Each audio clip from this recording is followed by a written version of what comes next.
Friends, मैं हूं अशोक गजा। आपके सामने एक बार फिर लाया हूं आज बुध ग्रह के बारे में थोड़ी सी जानकारी। बुध ग्रह एक वो ग्रह है जो जिसके साथ बैठता है उसके साथ उस जैसा हो जाता है। जैसे कि ज़्यादातर वो बुध ग्रह जो है वो सूर्य या शुक्र के आसपास ही होता है। ज़्यादातर कुंडली आप देखेंगे ना, उसमें बुध या सूर्य के साथ होगा या शुक्र के साथ होगा। कभी कभी अकेला भी होता है, लेकिन ज़्यादा दूर जा नहीं सकता वो। जैसे कि कहा जाता है वो एकदम नज़दीक ही रहता है। और बुध जो कारक है वो ज्योतिष का कारक है। जिसका बुध पावरफुल होता है उसको ज्योतिष में विशेष रुचि रहती है और वो अच्छा ज्योतिषी भी बन सकता है। दूसरा जो बुध है वो व्यापार व्यवसाय का भी कारक माना जाता है।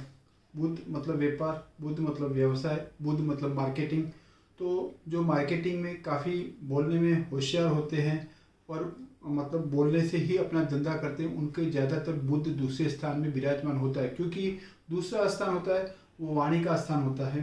और बुध अगर वहाँ बैठता है तो बंदा कोई एजेंट भी हो सकता है, किसी में भी दलाली के थ्रू वो अच्छा काम कमा सकता है, या फिर अच्छा सेल्समैन हो सकता है, सेल्स गर्ल हो सकती है। इन शॉर्ट वो सेल्स में वो काफ़ी माहिर हो जाता है। वो बोलने के पश्चात ही वो बोलने के ही उसमें से गुण होते हैं जिसकी वजह से वो अच्छा कमा सकता है। उसी तरह अगर बुध 10वें स्थान में बैठा होता है तो वो बंदा भी काफ़ी धंधे में माहिर होता है, व्यवसाय में माहिर होता है, अच्छा बिजनेसमैन बन सकता है।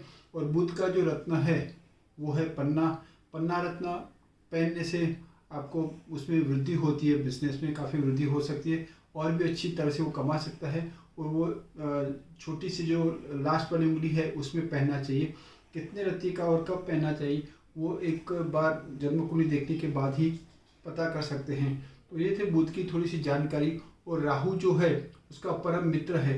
अगर राहु के साथ बैठता है तो वो राहु भी बुध जैसा बन जाता है। तो राहु बुध की काफ़ी अच्छी दोस्ती है और वो काफ़ी अच्छा फल दे सकता है।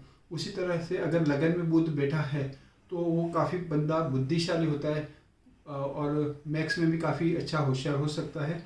तो ये है बुध की जानकारी। तो बुध जो एक ऐसा ग्रह है जो वैसे नपुंसक ग्रह माना जाता है, लेकिन एक मार्केटिंग के हिसाब से, एक एजेंट के हिसाब से, एक सेल्समैन के हिसाब से अगर देखा जाए तो उसमें काफ़ी बंदा होशियार हो सकता है। उसकी स्वयं की राशि है, बुध की है मिथुन राशि और कन्या राशि। ये बुध मिथुन और कन्या दोनों में स्वग्रही होता है और उसी तरह से मीन में वो नीच का बनता है और इसी तरह से ही वो फल देता है। लेकिन वो सातवीं दृष्टि, वो अन्य ग्रह की तरफ उसकी जो सातवीं दृष्टि है उससे भी वो फल देता है। तो बुध ये जो ग्रह है वो वैसे देखा जाए तो गणित का कारक है, मार्केटिंग का कारक है, बिजनेस का कारक है, एजेंसी का कारक है।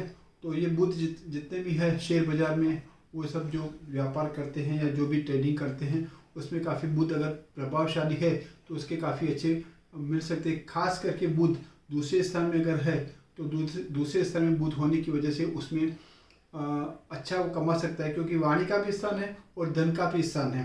तो ये बुध, ये थी थोड़ी सी आपको जानकारी। धन्यवाद।